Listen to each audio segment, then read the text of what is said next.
Welcome to Kinda Haunted History. It's a little series I like to do in October where we talk about the history of the spooky things. I thought we'd kick this one off with one of my favorite Canadians. Dan Aykroyd is many things. He's an accomplished actor and comedian. He's also one of the most Canadian Canadians there is. I know you thought that was Ryan Reynolds, but it's not. Dan's family has been in Canada since the early 19th century. Heck, he was even born on Canada Day and has both an Order of Ontario and Order of Canada.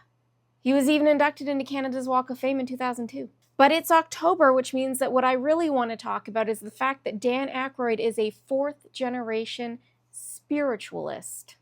Spiritualism is the belief that departed souls can interact with the living through some sort of conduit like a medium. The movement began in the mid-19th century in North America and Europe. The earliest series of events can be traced back to the supernatural events that occurred at a farmhouse in Hydesville, New York in 1848. Kate Fox, the daughter of a farmhouse owner, claimed to engage with the spirit through a system of numbered raps on a wall. Kate and her sister Maggie would continue on with mediumship throughout the US and England. One of the most prominent members of the spiritualist movement was Sherlock Holmes author Sir Arthur Conan Doyle. He converted to spiritualism. Yes, spiritualism is considered to be a religion that you can convert to, after losing multiple family members during the First World War, including his son, but his belief did take root some 30 years earlier. In fact, he joined the Society for Psychical Research in 1893, an organization that still exists today and seeks to understand psychic and/or paranormal activities. This would help establish the foundation for his unshakable faith in the beyond, a foundation so strong that he would go on to sacrifice friendships for it, like the one that he had with Harry Houdini, who had famously set out to debunk the spiritualist movement. But Sir Arthur's faith would be lifelong, and it would be the catalyst for his correspondence with a dentist in a small town in Ontario, Sydenham to be exact. That dentist was Samuel Aykroyd, great-grandfather to Dan.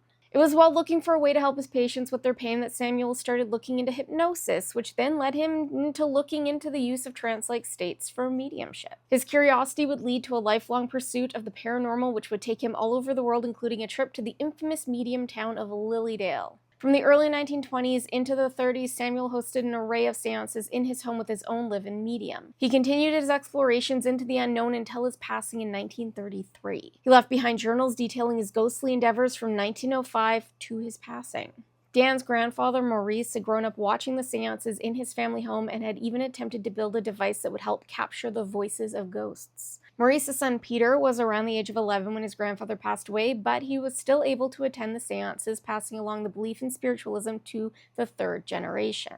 Peter would go on to inherit his grandfather's journals and robust library of spiritual literature, which would bolster a love of the paranormal for his own son, Dan. Dan would grow up reading his great-grandfather's journals as well as his father's copies of American Society for Psychical Research in the same farmhouse that Dan's family built in 1860 and had held those seances in. It was while he was in that farmhouse that he experienced 3 S-shaped ghosts that made him flee his family home in terror. And it was also at a table in the seance room after reading some of the parapsychology literature that was laying around that Dan thought to himself, wouldn't it be great to do an old-style ghost comedy but use the knowledge that people have been researching for years? He took the language from his grandfather's journals like ectoplasm and his ideas for paranormal gadgets and wrote the script for one of the greatest films of our time, Ghostbusters.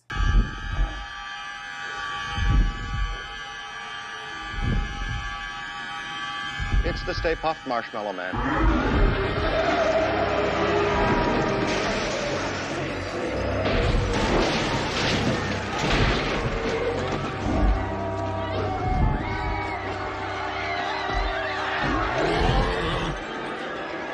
Ghostbusters was the second highest grossing film of 1984 and resulted in 4 sequels, 2 TV shows, a litany of video games, and one of the most recognizable songs ever, Ray Parker Jr.'s Ghostbusters. In 2009, Dan's dad, Peter, wrote the book A History of Ghosts, which I've read. It's good. I liked it.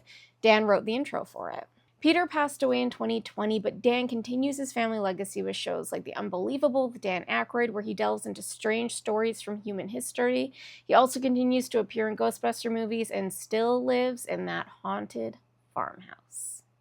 Thanks so much for listening. I hope you liked this one. If you did, please save it, share it with your friends, help indoctrinate them into the cult of Megs. Don't forget that we still have merch. We got stickers, we got pins, we got bookmarks for your haunted horror novels for this month. And we also have a Patreon. You can join that too. Good day, and may the cult be with you.